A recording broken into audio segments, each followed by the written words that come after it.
Je vais vous proposer plus ou moins 5 à 6 textes de la Bible. Et après, je pourrai parler de ce que Dieu a mis dans mon cœur, bien entendu en ayant un respect sur la thématique. Le premier texte, je le lis dans le livre de Samuel, 1er Samuel, chapitre 9, le verset 6. 1er Samuel, chapitre 9, verset 6. Le serviteur lui dit, il y a dans cette ville un homme de Dieu, c'est un homme considéré. Tout ce qu'il dit ne manque pas d'arriver. Allons-y, donc, peut-être il nous fera connaître le chemin que nous devons prendre. Il y a dans cette ville un homme, primo considéré, deuxièmement, sa particularité, tout ce qu'il dit ne manque jamais d'arriver. Seigneur, donne-nous de tels hommes. Considération qui a pour implication la capacité de réaliser les petits iotas qui sortent de nos bouches. Nous voulons devenir des références et des hommes et des femmes qui soient capables, lorsqu'ils disent des choses, ces choses, le ciel les approuve. Le deuxième texte que je lis avec vous, c'est dans le livre de 1er Samuel toujours, mais le chapitre 3, le verset 19.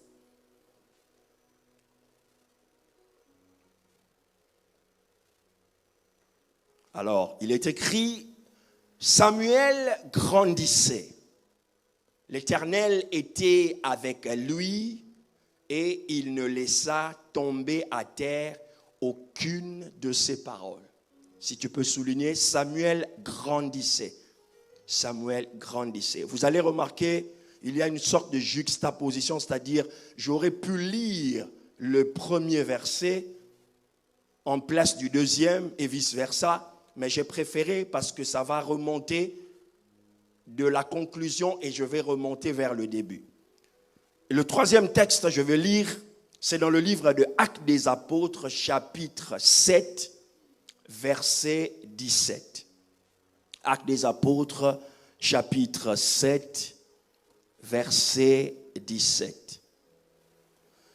Le temps approchait où devait s'accomplir la promesse que Dieu avait faite à Abraham. Et le peuple s'accrut et multiplia en Égypte, jusqu'à ce que parut un roi qui n'avait pas connu Joseph. Ce roi, visant d'artifice contre notre race, maltraita nos pères au point de leur faire exposer leurs enfants pour qu'ils ne vécussent pas. Le verset 20, à cette époque naquit Moïse, qui était beau aux yeux de Dieu, qui était beau aux yeux de Dieu, qui était beau aux yeux de Dieu. Il fut nourri 3 mois, mais dans la maison de son père. Et quand il eut été exposé, la fille de Pharaon le recueillit et le leva comme son fils. L'avant-dernier texte, je lis avec vous, c'est dans le livre de Juges, chapitre 7. Juges, chapitre 7. À partir du verset 4. Juges, chapitre 16, à partir du verset 4. Et je lis le verset 4 et le verset 7. L'Éternel dit à Gédéon, le peuple est encore trop nombreux. Le peuple est encore trop nombreux. Et le verset 7 dit, et l'Éternel dit à Gédéon, c'est par les 300 hommes qui ont la paix que je vous sauverai et que je livrerai Madian entre tes mains. Et le dernier texte, dans le livre de Matthieu chapitre 13,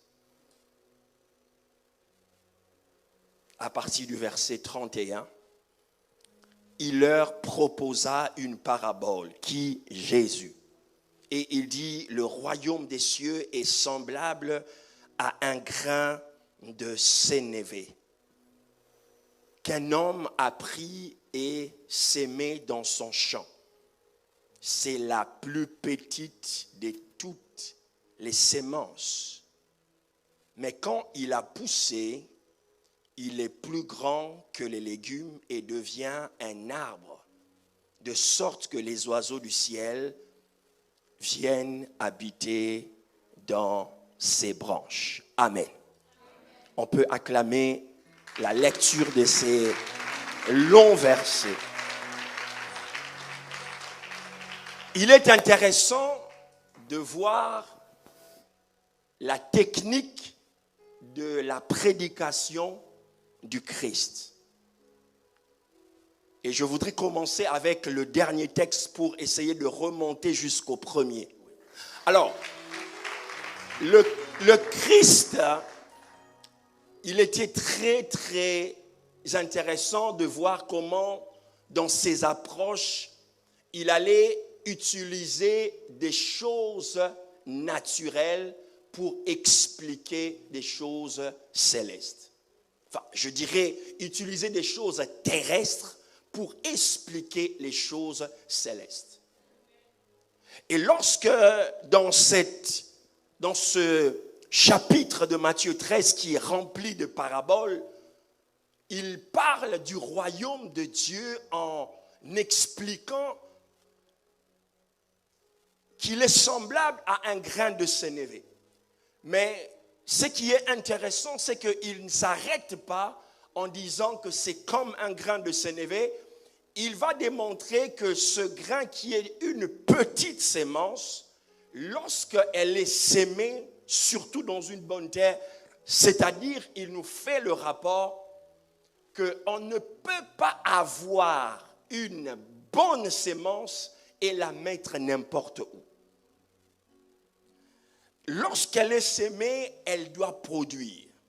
Ici, c'est très important de comprendre que Jésus, à fois nous révèle qu'il y a des moments où nous sommes une sémence et il y a des moments où nous sommes une terre.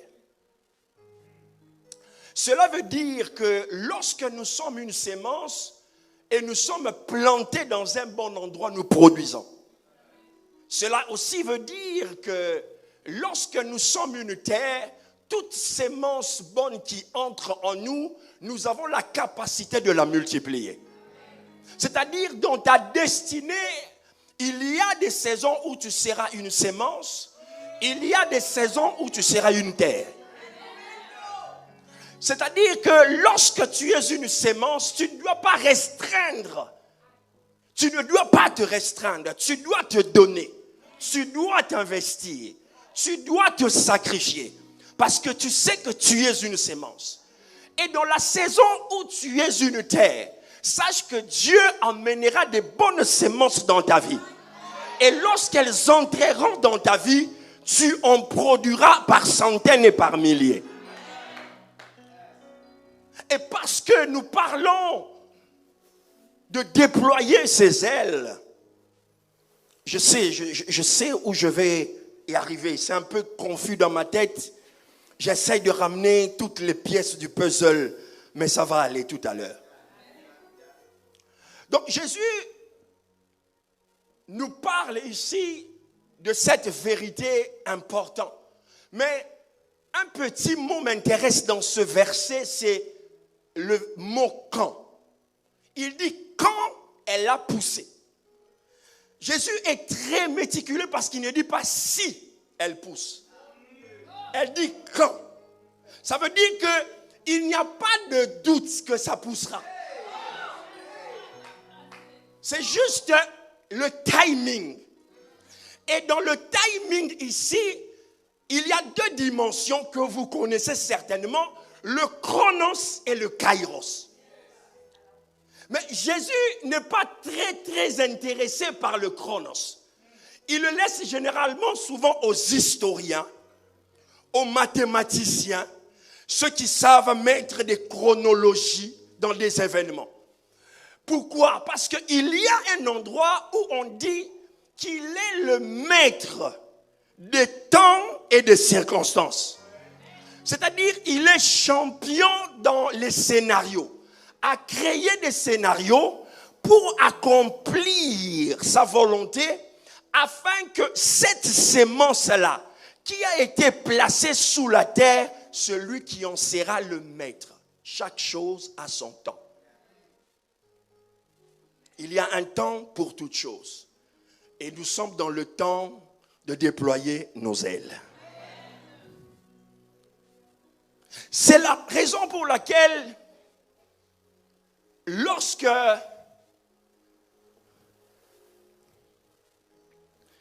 cet homme qui fait l'exposé dans Actes chapitre 7, l'un des meilleurs résumés bibliques qu'un humain a pu faire de l'histoire de Dieu et de l'homme de Dieu et d'Israël. Exposé extraordinaire, depuis la création, passant par les promesses que Dieu a faites, explique un tout petit peu la pensée du Kairos. Selon l'une des promesses, il dit, le temps s'approchait, le Kairos s'approchait. Pas le temps en nombre, non. Parce que je vous ai dit ici que l'historien qui aime la chronologie respecte les dates. La Bible n'est pas contre, mais l'esprit qui aime l'atmosphère respecte les circonstances.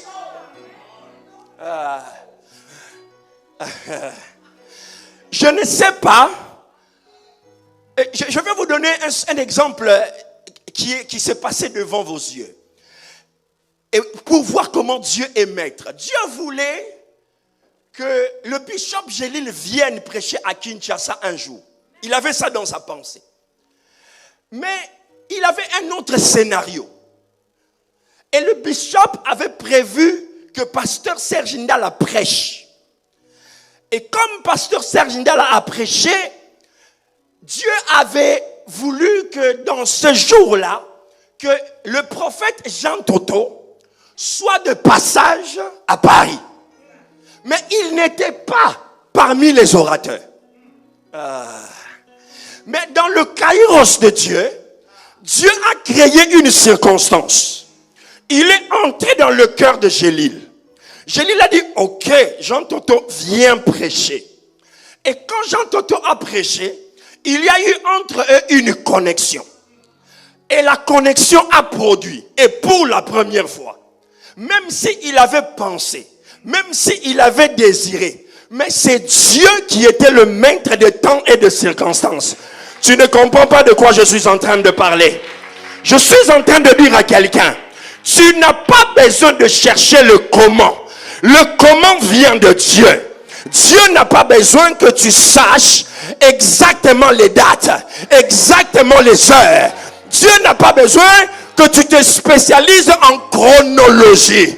Dieu veut que tu te spécialises en kairosologie. Que tu sentes les atmosphères. Que tu te dises, ça c'est ma season. This is my season. J'irai, mes ailes vont se déployer. Je sens, je ne sais pas chérie, mais cet appartement on va l'avoir.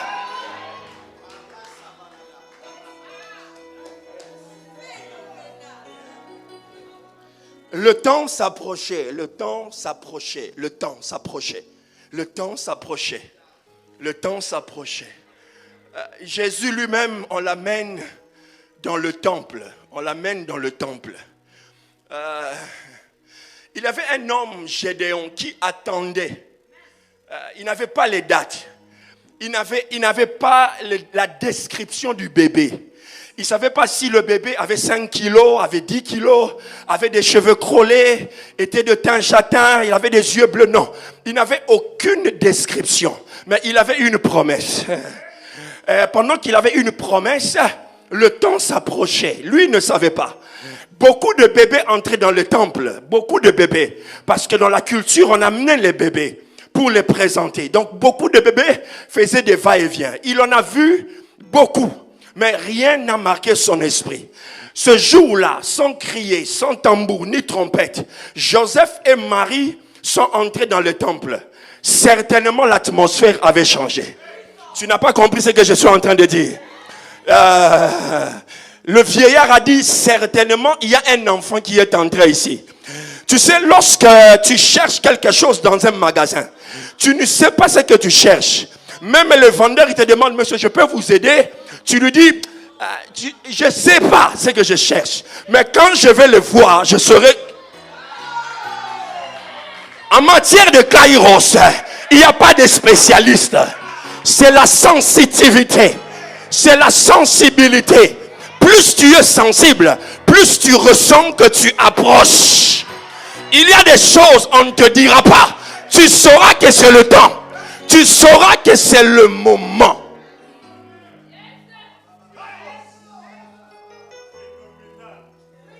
La Bible dit, le temps s'approchait, le temps s'approchait, le temps s'approchait.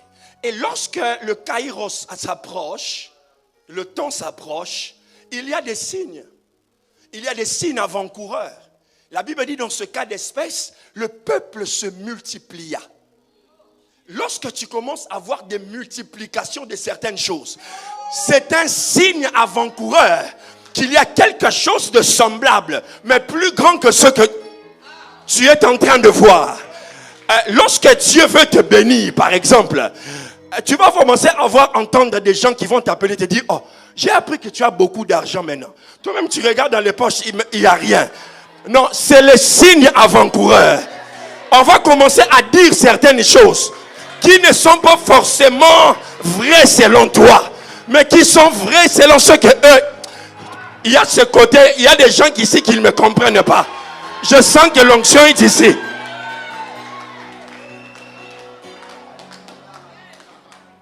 Je veux que tu développes la sensibilité, que tu sentes les choses que Dieu est en train de préparer pour toi.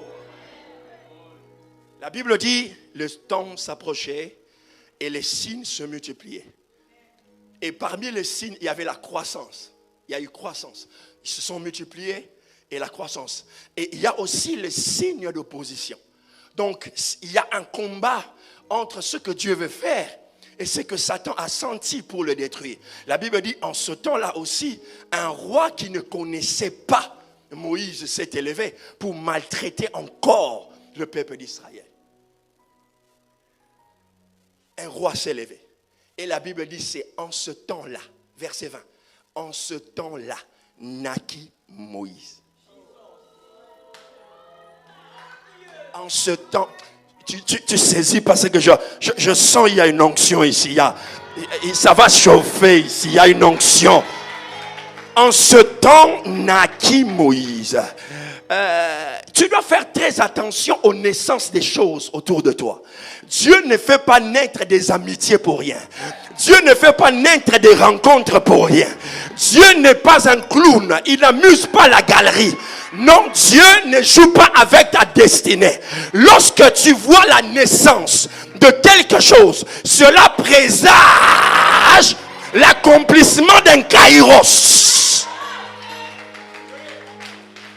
En ce temps, naquit Moïse. Naquit. Et ce qui est important, c'est que la Bible dit, il était beau aux yeux de Dieu. Pas aux yeux des hommes. Aux yeux de Dieu. Écoutez, il y a des gens, je suis toujours étonné. Il va regarder un couple. Il vient dans... Il dit, ah, tu as vu l'homme. Il est beau, il est ceci. Mais sa femme, franchement, elle ne la mérite pas. What? Tu vas entendre des gens dire des choses comme ça. Hein? C'est-à-dire que... Et puis il y a des gens qui le disent même dans une fête de mariage. Et il vient dans le mariage. On le sert le coca. On le sert la salade. Il boit. Mais il critique quand même le couple. Il dit, la femme vraiment, qu'est-ce qu'il va faire avec un gars comme ça? Il mange. Il est en critique, mais dans le mariage.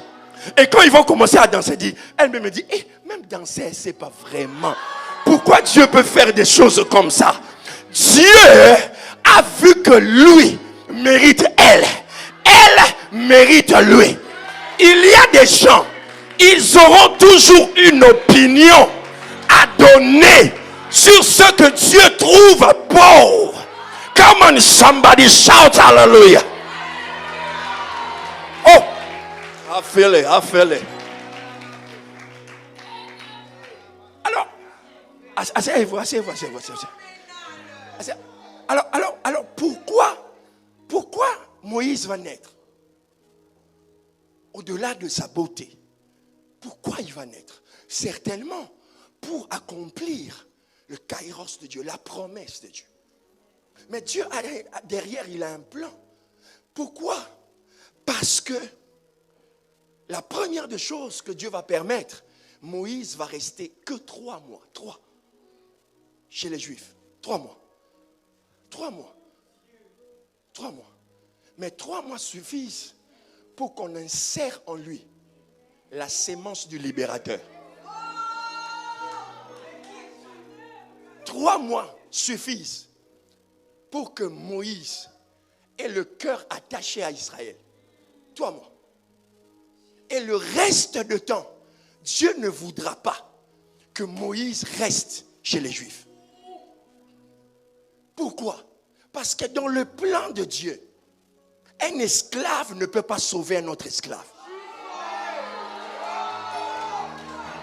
Tu n'as pas compris ce que je suis en train de dire. Un esclave ne sauve pas un autre esclave. Parce que Dieu ne tue pas l'eau par le feu par l'eau. C'est un principe de Dieu. Si Dieu veut tuer, éteindre un feu, il allume un autre feu. Tu as raté. Dieu ne combat pas un Dieu par un humain. Si Dieu veut combattre un Dieu, un pharaon, il élève un humain au-dessus. La raison pour laquelle Providence doit avoir des entrepreneurs millionnaires, des femmes, des jeunes filles de 25 ans qui comptent des millions en euros. Providence doit avoir des jeunes créateurs qui sont capables de se retrouver avec 3-4 appartements. Fini le job. Tu prends ta retraite à 35 ans. C'est fini. Je ne travaille plus.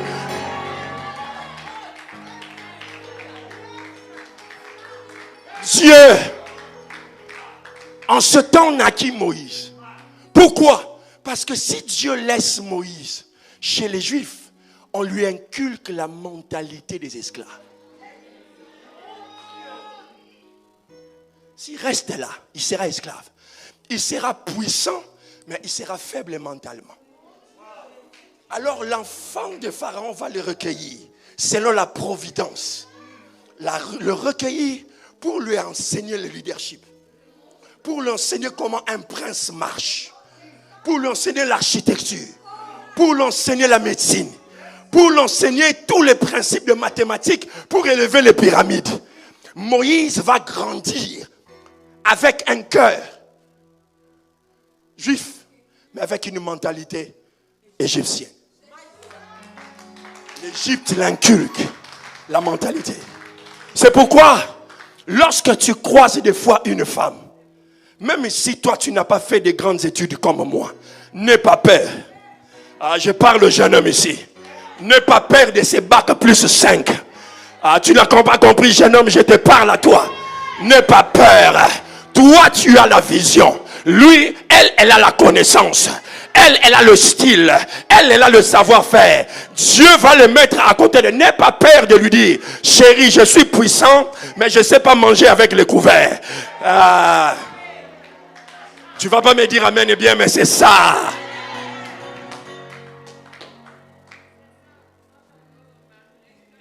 Assieds-toi. Quand vous restez debout comme ça, ça me perturbe.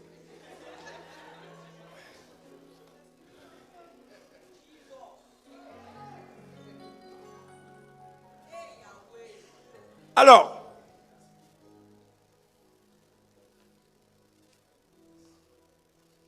pourquoi j'ai donné ces textes des juges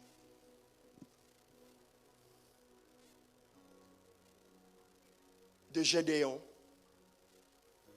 Parce que lorsque Josué meurt, se crée un vide. Et rappelez-vous, Josué, c'est un conquérant, c'est un militaire. C'est quelqu'un qui est là pour conquérir les territoires. Et il se fait que Josué meurt. Et quand Josué meurt, il se crée un vide, on va dire même juridique, un vide administratif et même spirituel, parce que Israël va commencer à tomber plusieurs fois dans le péché, c'est-à-dire à renier Dieu, aller adorer les faux dieux. Et selon le plan de Dieu, d'ailleurs, si je dois donner un thème à mon message, je dirais le plan. Sous-point, le déploiement. Et la fin sera l'accomplissement. Alors, Dieu est en train de poursuivre un objectif. Rappelez-vous, et c'est quelque chose de très important, que les chrétiens aient cette conscience que Dieu est derrière son plan. Et il fera tout ce qui est en son pouvoir, il managera tout ce qu'il peut pour accomplir ses objectifs. Alors, Dieu va commencer à susciter ce qu'on appelle en Israël des juges. Il va commencer à susciter des juges. Les juges, c'est des personnes, on va dire entre guillemets, hors du commun, parce qu'ils vont faire des exploits extraordinaires. Le mot juge, en hébreu, est l'équivalent d'un libérateur. Et vous allez vous rendre compte peut-être plus tard. Parce que Dieu, dans ce qu'il est en train de faire, il a toujours voulu qu'on retrouve les traces du Christ. Depuis les patriarches jusqu'à son avènement. Il n'a jamais voulu rater un événement, une histoire, sans pour autant que subtilement Christ apparaisse dans ce personnage ou dans cet environnement. Parce que son plus grand projet, c'était de faire tourner tout le monde vers la royauté éternelle du Christ. Alors Dieu va commencer à susciter des juges. Et parmi ces juges, c'est des très belles histoires, vous pourrez les lire chez vous. On a des personnages comme Othiel. Othiel, c'est un homme que Dieu va susciter, que Dieu va susciter et il va faire des grandes choses. Il va libérer Israël. On a des personnages comme Ehud. Ehud, c'est quelqu'un qui est le précurseur de James Bond. C'est-à-dire que de par lui-même, il va infiltrer un camp et il va tuer un roi. Il avait déjà le license to kill. Yeah. Il avait déjà ça. Il avait une épée qu'il a lui-même fabriquée et il a ramené un cadeau. C'était une mission impossible, mais il a réussi. Et vous avez des gens, il y a Shamgar, ils sont à peu près au nombre de 12. Mais lorsque Dieu suscite autant de juges, comme Dieu, il sait faire les choses, il va susciter une femme.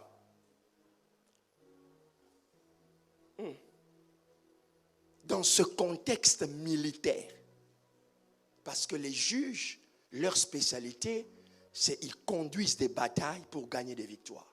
La Bible dit dans le livre de Juges chapitre 4, Dieu va susciter une femme qu'on appelle Déborah. Elle était prophétesse et juge. La petite question théologique que tu peux faire à la maison, qui l'a établie prophétesse?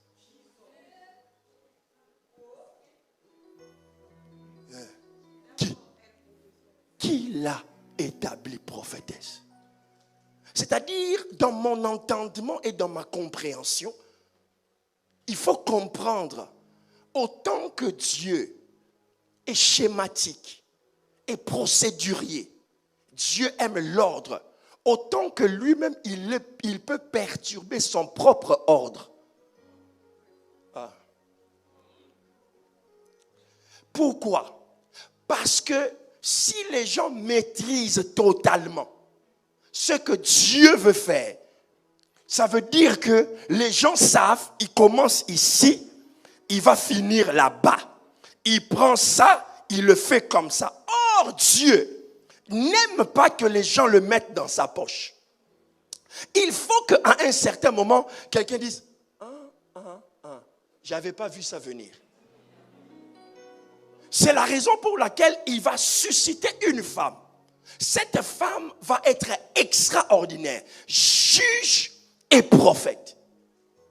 Juge et prophète. Mais la particularité de cette femme, c'est qu'elle va prophétiser une grande victoire sur les ennemis. Mais cela n'est pas sans savoir que cela aura des répercussions parce que ça va ouvrir une porte à une nouvelle dimension des juges.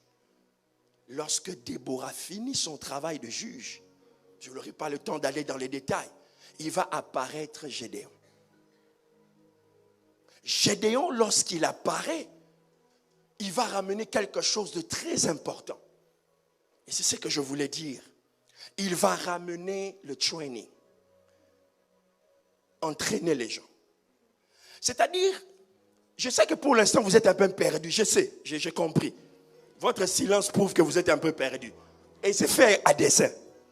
C'est vraiment voulu que vous soyez un peu perdu. Après, je vais vous retrouver quelque part. Donc, Gédéon se retrouve.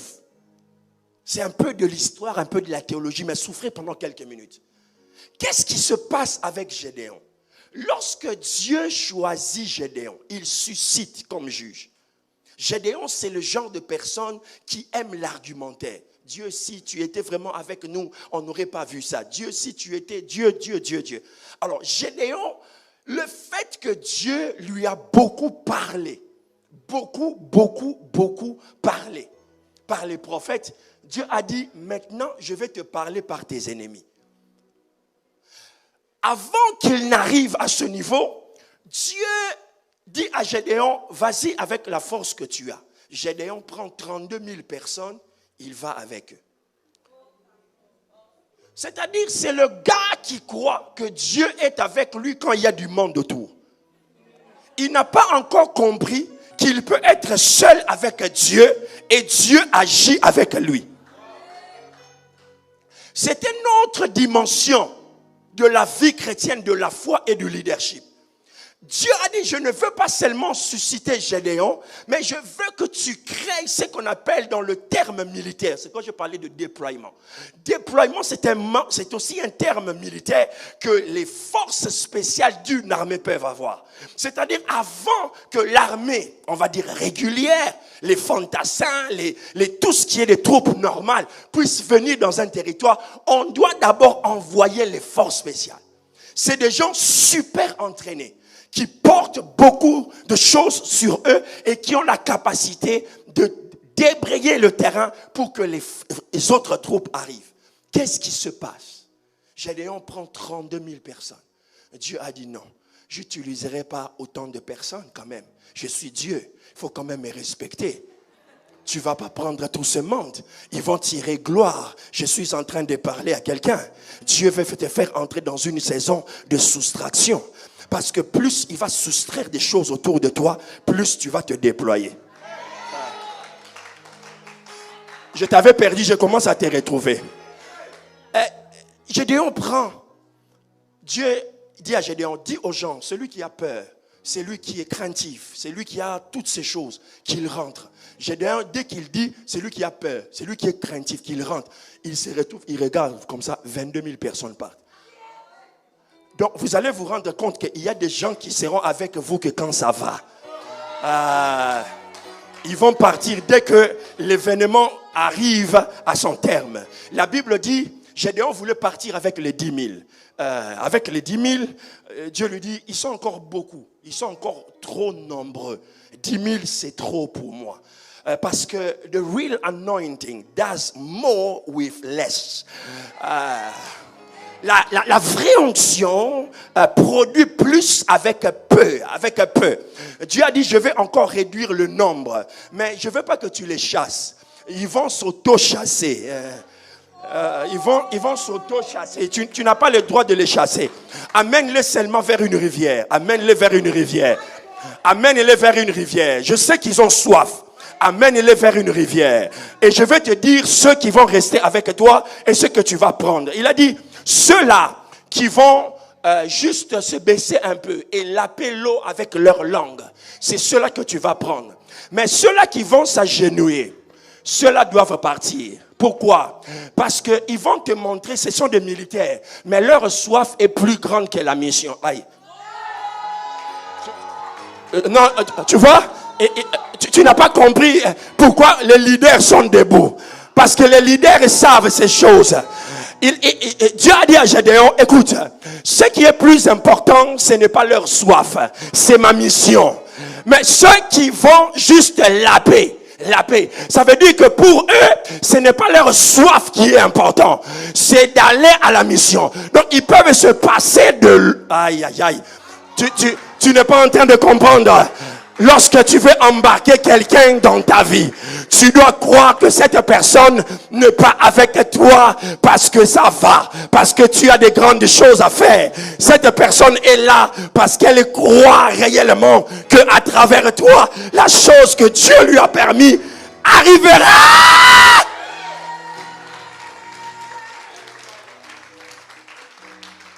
Leadership. N'embarque pas les gens parce qu'ils sont beaux. Quand j'étais jeune, je mettais beaucoup de confiance sur la compétence. J'étais impressionné par les gens compétents.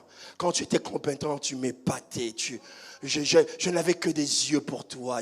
Voilà. Mais avec la vieillesse, j'ai compris. Maintenant, c'est plus la compétence qui m'impacte. C'est la fidélité, c'est la loyauté. C'est la dureté, c'est la continuité. Tu peux faire tout ce que tu veux. Tu peux dire tout ce que tu veux. Je te regarde dans la constance. Je regarde comment tu vas du point A jusqu'au point Z. Si tu es capable de répéter les mêmes choses over and over and over again, sans te fatiguer, dire j'en ai marre. Non, je veux voir. Eliezer, c'est l'homme, pas forcément le plus talentueux, mais le plus ancien de la maison. Abraham l'a regardé dans l'ancienneté et Abraham a dit je veux lui confier même la plus haute mission qui existe, celle d'aller prendre une femme pour mon fils. Ne sois pas impressionné par les sourires, les make-up, les costards, les cravates. Regarde les gens dans le temps, donne-leur du travail à faire, même s'ils n'en ont pas envie. Tu n'es pas grand parce que tu accomplis des exploits. Tu es grand parce que tu restes dans l'esprit de servir les autres.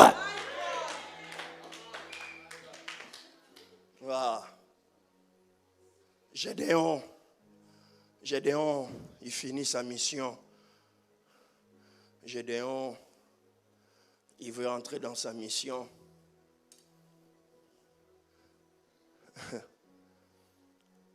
Lorsque les autres partent, Gédéon n'a toujours pas compris. La dernière mission, Dieu va lui dire, tu es encore peureux. Parce que je t'ai parlé par un prophète, tu ne m'as pas compris.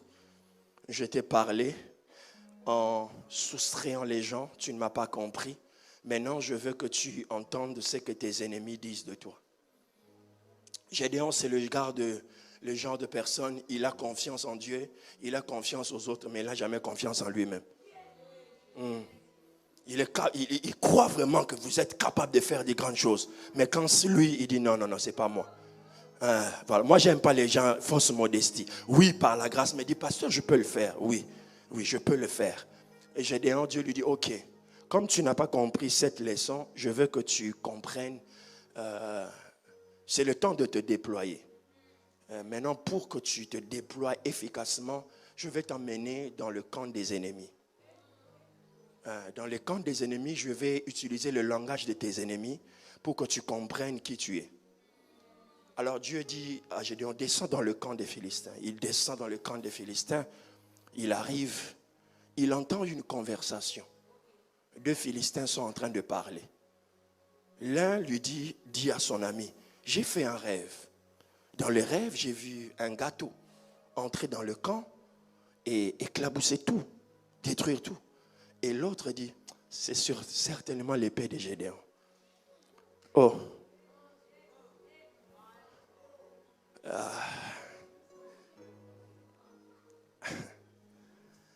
Quand Gédéon a entendu ça, ses ailes se sont déployées. Écoute, des fois, Dieu ne veut pas seulement que tu entendes de tes amis. Non. Non, non. Tes amis, ils te caressent trop dans le sens du poil. T'es fort, t'es puissant, Non, il faut que des fois les amis parlent.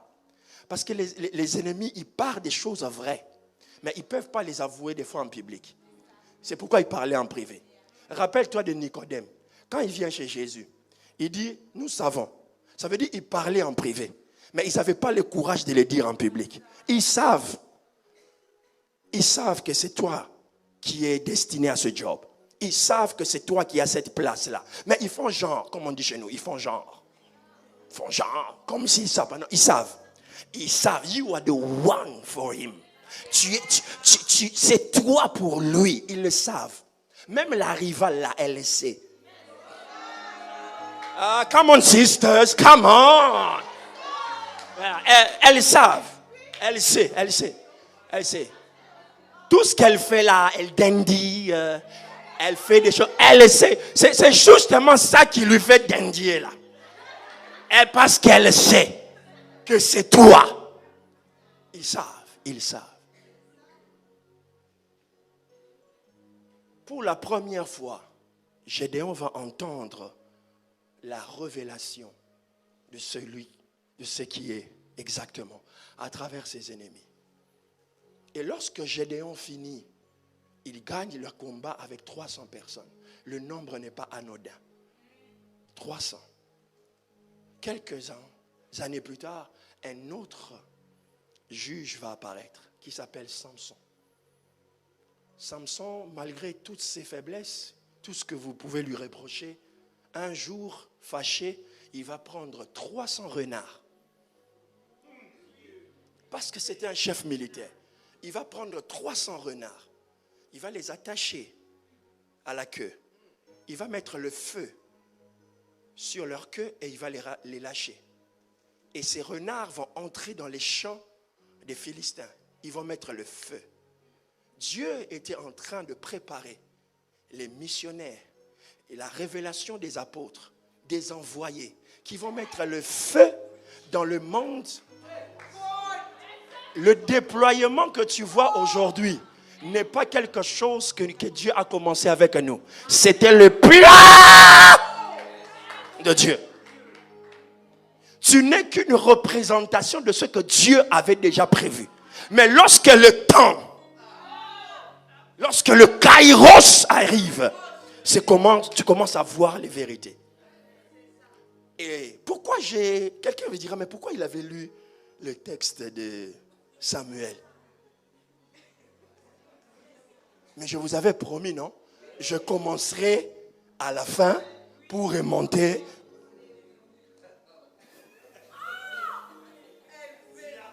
Samuel, c'est un juge.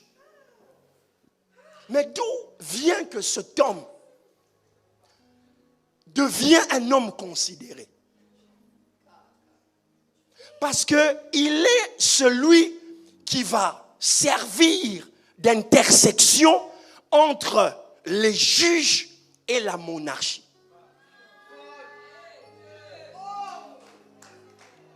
Alors pour faire ce genre de travail, tu ne peux pas être que juge. Tu dois comprendre la royauté. C'est pourquoi Samuel ne peut pas naître ordinairement. Samuel est la réponse à la prière d'une femme. C'est pourquoi j'aime lorsque le prophète Jean Toto dit, tout ce qui naît de la prière dure. tout ce qui est conçu, tout ce qui est conçu, je dis tout ce qui est conçu dans la souffrance, tout ce qui est conçu dans la dure labeur, tout ce qui est conçu dans la peine a leur potentialité de durer. Samuel naît de la volonté, le désir d'une femme d'avoir un enfant, mais pas de le garder.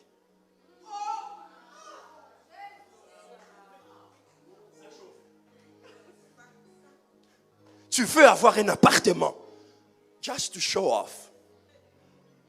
Moi aussi j'en ai, moi aussi j'en ai acheté. Tu veux avoir une Bentley. Tu sais, quand on était jeune, on parle de ces choses, quand on était un peu plus jeune, avec le prophète, des fois quand on allait en Angleterre, on allait voir les Bentley et les Rolls-Royce. On dit, ça là, si on l'a, on va faire tomber Paris. Hein? On était chaud pour acheter ça. Mais plus le temps passe, plus on a compris, ce n'est pas ça l'évangile. Ce n'est pas ça le purpose. Ce n'est pas ça. Si Dieu le donne, gloire à Dieu. Mais il y a plus qu'important que ça. La Bible dit que Samuel va naître. Et quand Samuel va naître, sa maman va le prendre et va l'emmener devant Élie. Rappelez-vous aussi que Élie, c'est un juge, sacrificateur, théologiquement parlant.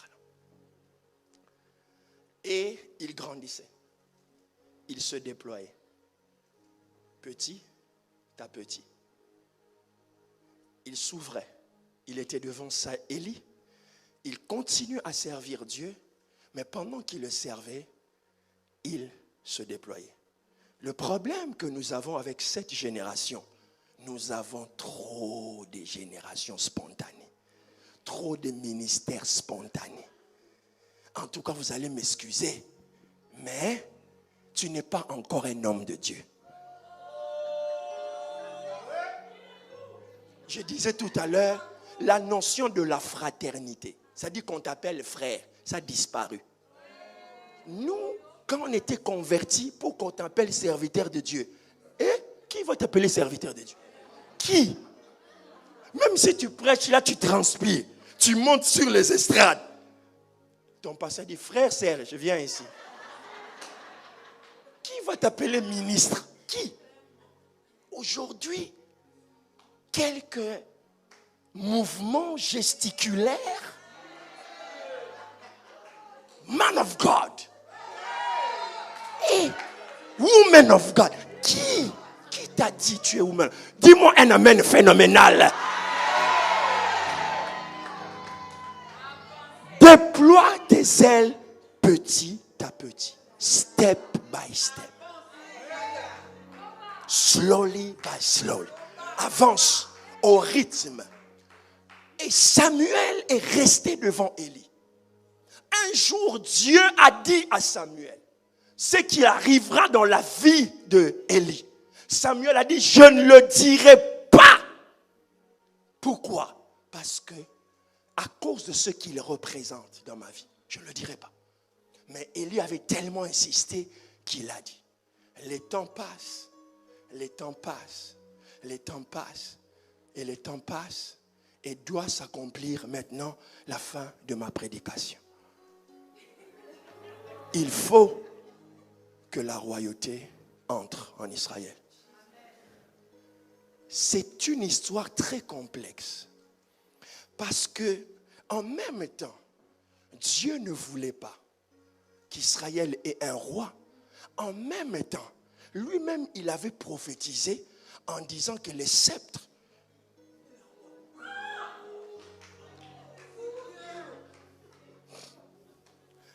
bon.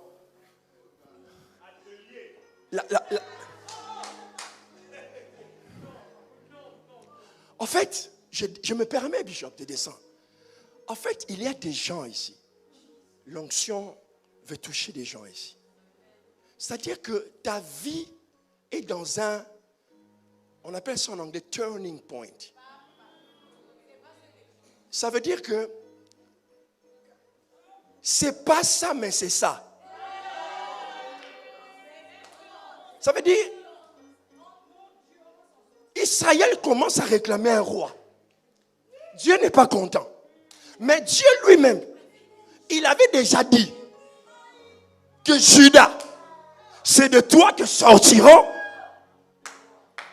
Alors, en ce moment-là, qui va jouer le pont entre le prophétique et l'administratif?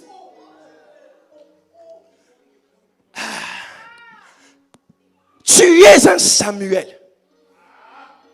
C'est-à-dire, ce qui se passe dans ta vie, tu es attiré de deux côtés. En même temps, tu sens le désir d'être un grand entrepreneur. En même temps, tu sens le désir de servir Dieu. N'abandonne ni l'un ni l'autre. Tu n'es pas en train de m'écouter.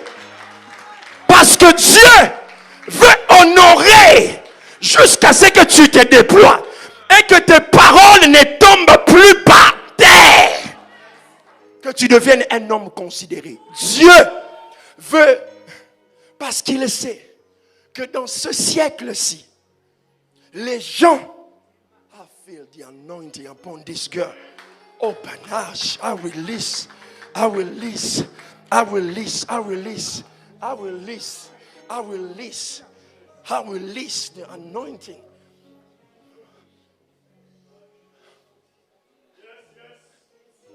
Je cherche ce genre de personnes. Vous êtes là. Vous êtes dans le turning point de votre vie. N'abandonne pas. Ne laisse pas. Parce que il y a une chose. Le genre d'aile que tu as. Le genre de nature que tu as. C'est comment on appelle ça? To stretch. Ça va s'étendre sans se casser. Donc, tu auras un pied dans la prophétie, un pied dans l'administratif. Tu seras grand dans les affaires et tu seras puissant dans le spirituel. Tu n'es pas en train de me comprendre. Je parlais de Déborah parce que je sais qu'il y a des filles dans cette église, des filles qui sont en train de me regarder. Tu es en train de me regarder. Dieu veut que tu aies un pied dans la gloire, un pied dans l'administratif.